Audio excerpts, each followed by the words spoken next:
ditanya bagaimana performa timnas Indonesia di dua laga kualifikasi Piala Dunia 2026, jawabannya mungkin cukup buruk. Seburuk tendangan menyapa astronot milik pemain nomor 12 yang itu. Mungkin agak lebay, tapi memang begitu adanya. Penampilan dari skuad asuhan Sinteyong benar-benar di bawah standar. Dengan prediksi bakal mendulang 4 poin di dua laga kontra Irak dan Filipina, skuad Garuda justru hanya mendapatkan 1 poin. Itu pun cuma dari laga melawan Filipina yang seharusnya bisa meraih poin penuh.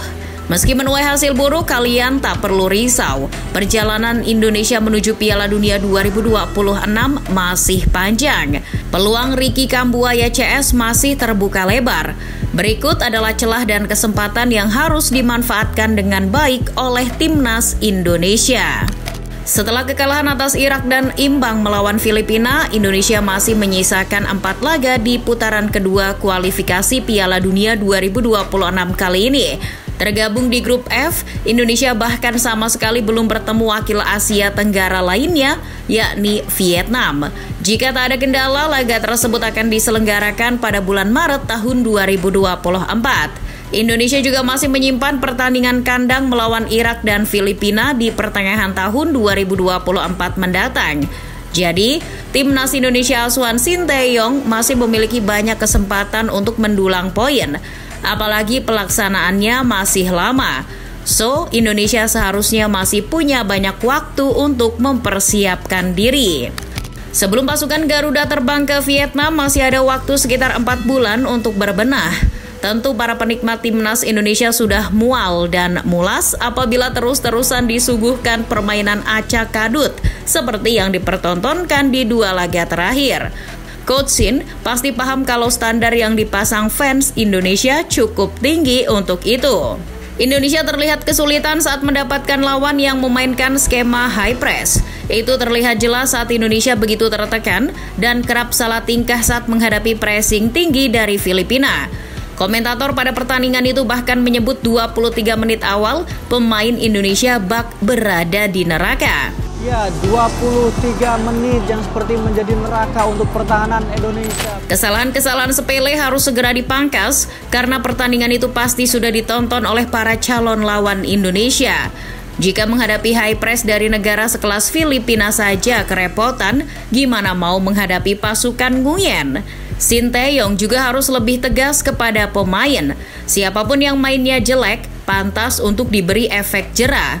Itu sudah dilakukan dengan mencadangkan Pratama Arhan di dua laga terakhir karena mengalami penurunan performa dan mencadangkan Nadeo Argawinata yang di laga lawan Irak habis dihujani gol.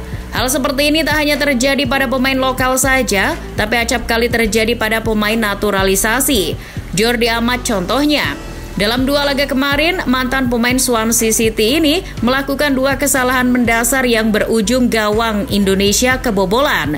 Coach Shin harus tegas dalam menangani itu. Jangan tebang pilih. Jeda yang cukup lama itu pula memberikan kesempatan kepada Sinteyong untuk merombak skuadnya. 2 laga kemarin tentu bakal jadi pertimbangan Coach Shin dalam memilih pemain. Ia diperkirakan bakal memangkas pemain yang terlihat kurang berkontribusi dan memanggil nama-nama baru yang lebih menjanjikan. Ngomong-ngomong soal materi pemain, di 2 laga kemarin Indonesia belum diperkuat 2 pemain muda berbakat yang berposisi sebagai pemain tengah. Mereka adalah Ivar Jenner dan Marceng alias Marcelino Ferdinand. Meski keduanya masih berusia muda, kontribusi dan gaya bermainnya bisa meningkatkan kualitas permainan Indonesia. Selain karena mobilitas dan naluri menyerangnya yang baik, Marceng memiliki kepercayaan diri yang tinggi. Pemain-pemain sepertinya sangat dibutuhkan oleh tim. Dengan kepercayaan diri yang baik, ia bisa memberikan warna tersendiri dalam permainan tim. Bahkan ketika keadaan tertinggal, Marcelino bisa jadi sosok pemecah kebuntuan. Itu semua sudah dibuktikan ketika melawan Argentina. Meski menghadapi tim juara dunia, Marceng terlihat pede untuk meliuk-liuk dan memancing pemain Argentina melakukan pressing kepadanya. Sedangkan Jenner punya kreativitas, ketenangan, dan umpan-umpan yang berkelas.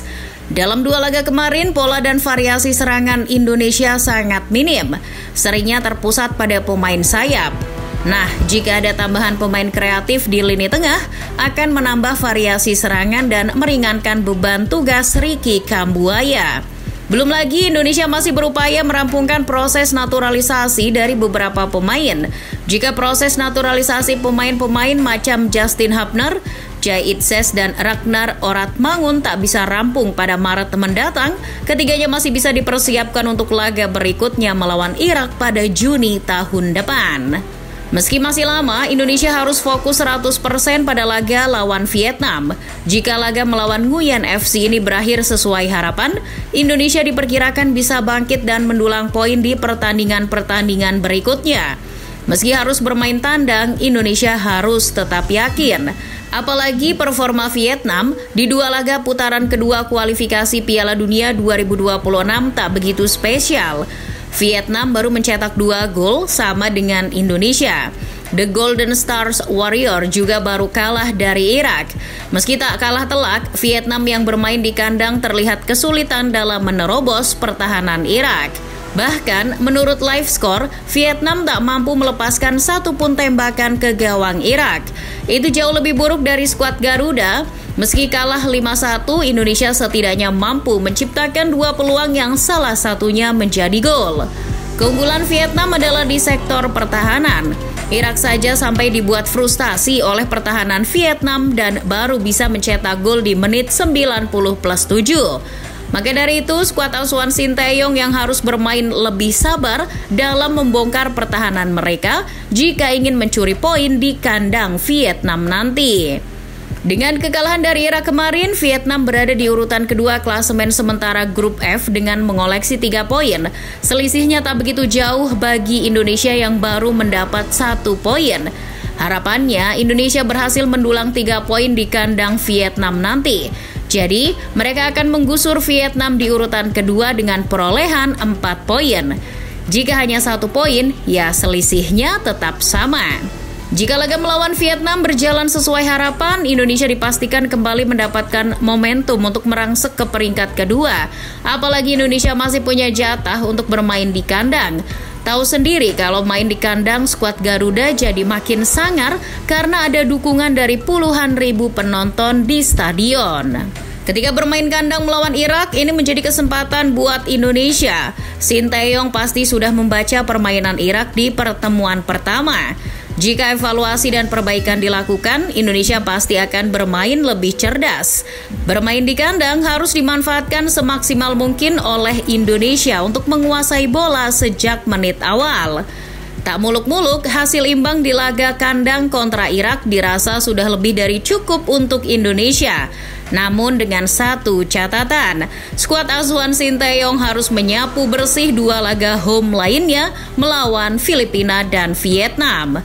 Jadi, Indonesia bisa mendulang 7 poin dari 3 pertandingan kandang. Gimana football lovers? Masih optimis lolos?